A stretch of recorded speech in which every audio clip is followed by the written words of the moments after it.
This is slide number 61 of the chapter 3A PowerPoint slides. And it's the only one that I need to go over with you. Then we're going to move on to slide set 3B.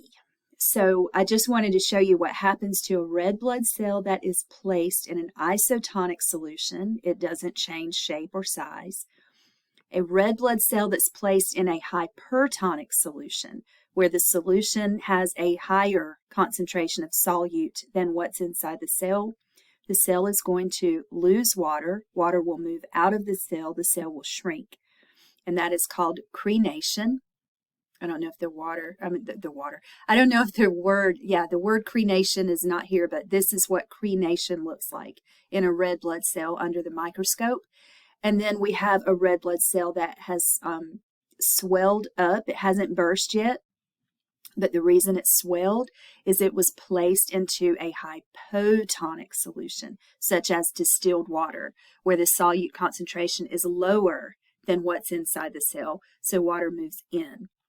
Okay, now we're going to leave slide set 3A and move on to slide set 3B.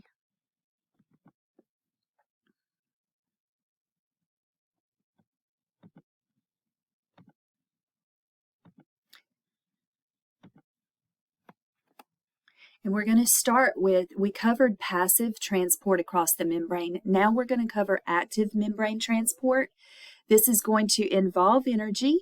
So two differences, it's going to require ATP and it's going to move solutes against their concentration gradient, not from high to low, but from their low concentration to toward their high concentration.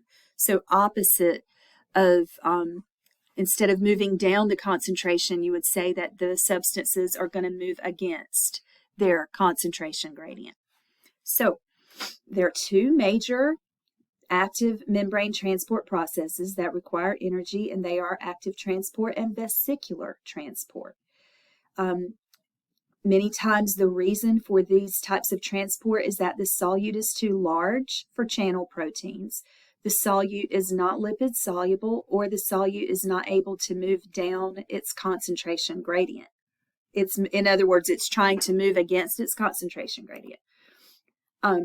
Active transport requires carrier proteins, and many times we call those pumps, like, for example, the sodium-potassium pump that we're going to talk about in just a few minutes. These carrier proteins or pumps bind specifically and reversibly with the substance being moved. Some carriers transport more than one substance. An antiporter is a carrier that transports one substance into the cell while transporting another substance out at the same time. So that would be like the sodium-potassium pump. It's an antiporter.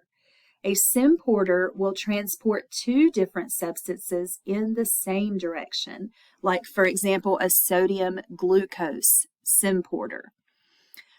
Active transport moves solutes against their concentration gradient from low to high, and this requires ATP energy. There are two types of active transport. There's primary active transport, where the energy comes directly from ATP breaking down, ATP hydrolysis. And there's secondary active transport, which gets its energy from primary active transport of some other substance. So primary active transport gets its energy from the breakdown of ATP,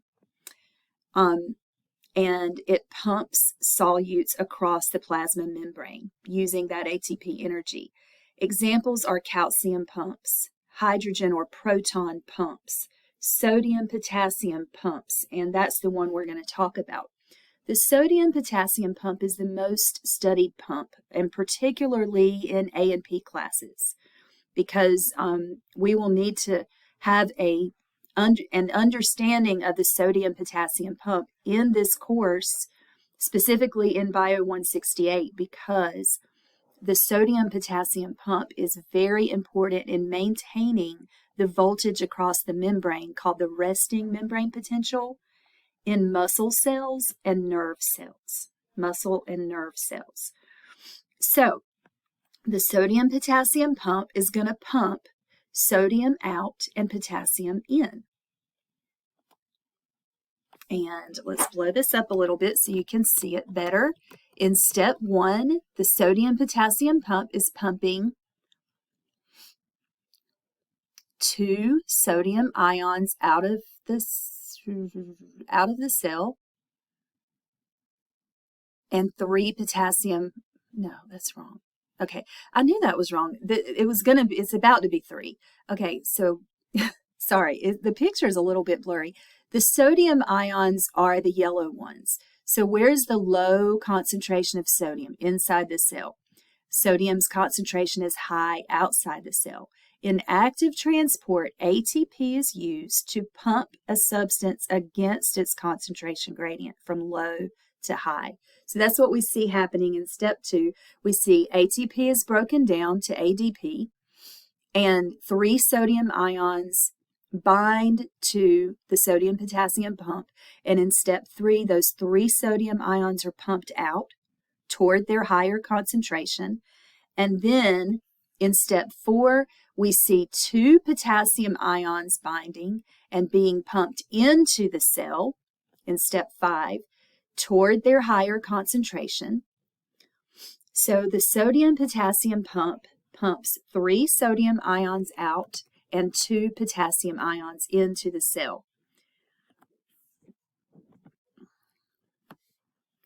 And that maintains the resting membrane potential of our cells, which is a negative voltage, the number is like negative 70 to negative 90 millivolts. So a membrane potential is a voltage across the plasma membrane, and it's negative because there are more negative charges on the inside of the plasma membrane than outside. So that's what the sodium-potassium pump does, is that it maintains resting membrane potential. And then we have secondary active transport, and sometimes it's easier to show you how that works. So we're going to use active transport to move sodium and glucose into the cell through a symporter, through this kind of lighter purple carrier protein that is symporting or transporting sodium and glucose both into the cell. Now, it's secondary active transport because it is using primary active transport. What is happening with the sodium-potassium pump is that it's primary active transport that's using ATP to pump sodium out and potassium in. Well, that sodium is building up out here. So now when sodium encounters a sodium carrier protein, it's going to naturally want to move in toward its low concentration. So it's really using that built up high concentration of sodium to so that sodium can be transported by facilitated diffusion into the cell. And as sodium is transported in, glucose follows it. Glucose comes in with sodium. So the glucose is being transported indirectly through the energy from the primary active transport. So we call it now secondary active transport. So secondary active transport depends on the ion gradient that was created by the primary active transport system. And it says down here at the bottom, some sugars, amino acids, and ions are transported into cells via secondary active transport. All right, and we went over this. So vesicular transport involves the transport of large particles, macromolecules, meaning large molecules like proteins, and fluids across the membrane in sacs called vesicles, and it does require ATP. If the material comes into the cell through a vesicle, we call it endocytosis. And there are 3 types: phagocytosis, pinocytosis, and receptor-mediated endocytosis.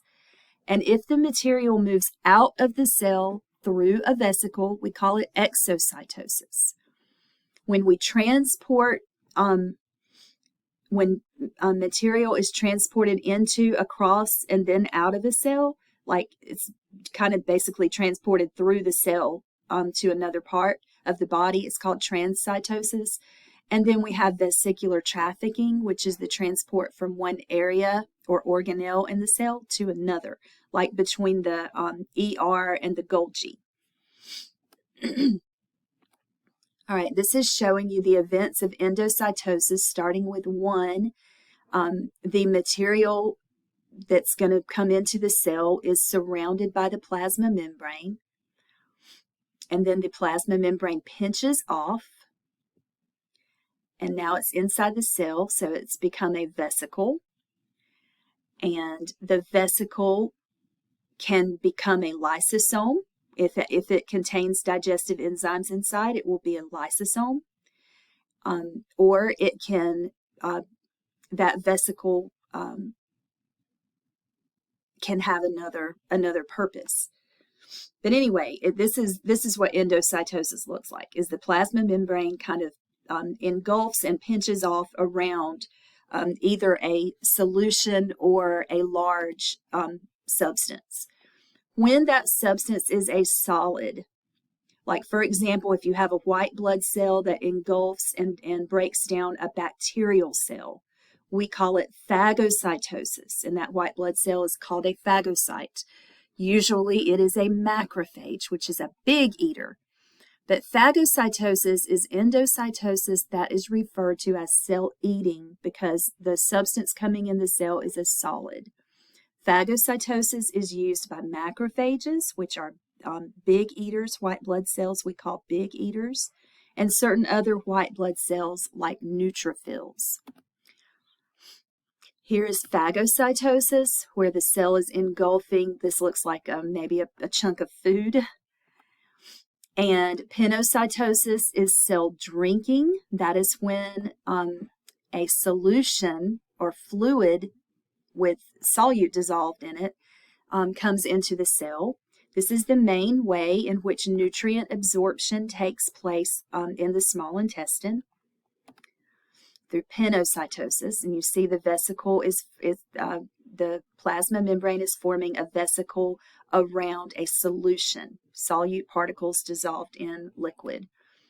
Then we have a specific type of endocytosis that only brings in specific materials. It is called receptor-mediated endocytosis. And many of these cells in our body have receptors embedded in clathrin-coated pits. And these are going to be a part of the vesicle that forms around the substance that's being brought in. So examples of substances that come in by receptor-mediated endocytosis are enzymes, LDLs, which are your otherwise known as bad cholesterol, iron, insulin, viruses, diphtheria, which is a bacterium infected with a virus, and cholera toxins may also be taken into a cell this way.